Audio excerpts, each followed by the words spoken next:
ওম নমো ভগবতে বাসুদেবায়।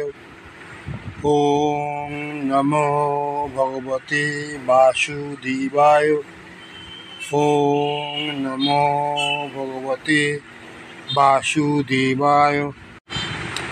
কুর্ম অবতার সমুদ্র মন্থনের মহাকাব্য।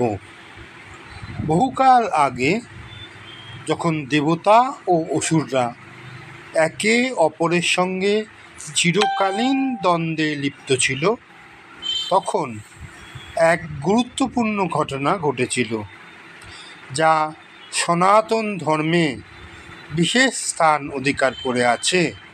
এই ঘটনাই হলো সমুদ্র মন্থন, যেখানে স্বয়ং ভগবান বিষ্ণু তার দ্বিতীয় অবতার কুর্ম অবতার গ্রহণ করেছিলেন। দেবতাদের দুর্দশা। একবার ইন্দ্র স্বর্গের রাজা মহর্ষি দুর্বাসার কাছ থেকে একটি অপূর্ব গন্ধযুক্ত মালা উপহার পান।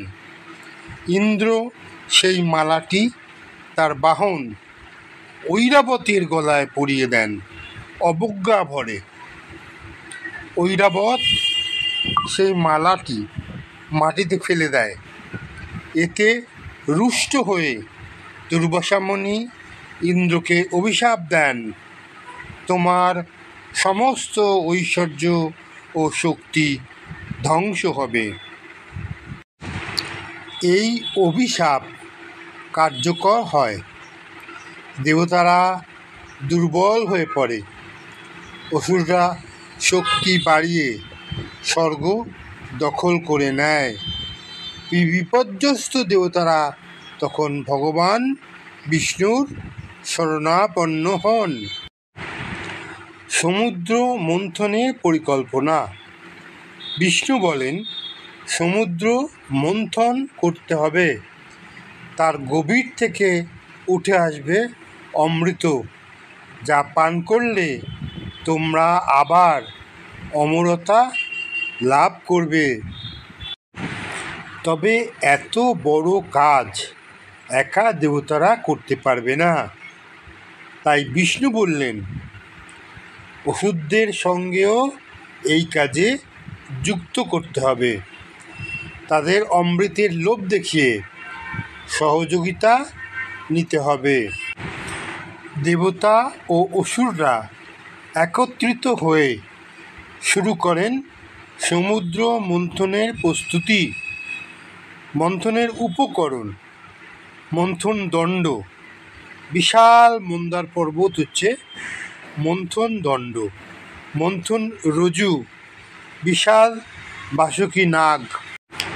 তবে যখন তারা মন্দার পর্বত সমুদ্রে ফেলে মন্থন শুরু করতে যায়, তখনই দেখা যায় পর্বতটি ভারে ডুবে যেতে লাগলো সমুদ্রের গভীরে। তখন আবার দেবতারা বিষ্ণুর আরাধনা করেন। কুর্ম অবতার ভগবান বিষ্ণুর কচ্ছপ রূপ। ভগবান বিষ্ণু তখন তার দ্বিতীয় অবতার গ্রহণ করেন, কুর্ম অবতার। তিনি এক বিশালাকার কচ্ছপ রূপে সমুদ্রের গভীরে অবস্থান নেন এবং নিজের শক্ত পিঠের উপর মন্দার পর্বতকে স্থিরভাবে ধারণ করেন। এবার শুরু হয় প্রকৃত মন্থন। দেবতা ও অসুরেরা বাসুকীর দুই প্রান্ত ধরে টানাটানি শুরু করে।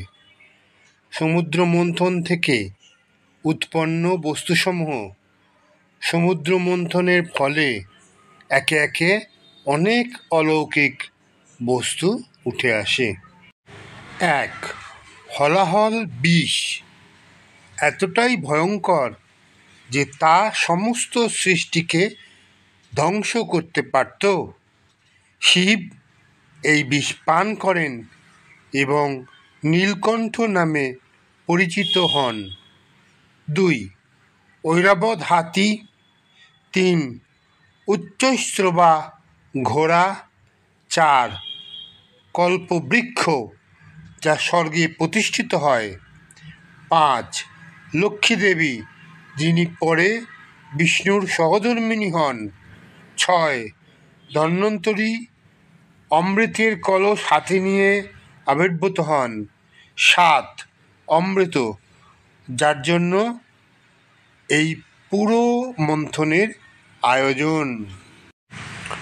অমৃত রক্ষা ও মোহিনী রূপ। অসুররা অমৃত ছিনিয়ে নিতে চাইলে বিষ্ণু আবার মোহিনী রূপ ধারণ করে কৌশলে অমৃত দেবতাদের হাতে তুলে দেন। এইভাবেই দেবতারা পুনরায় শক্তি ও স্বর্গ ফিরে পান।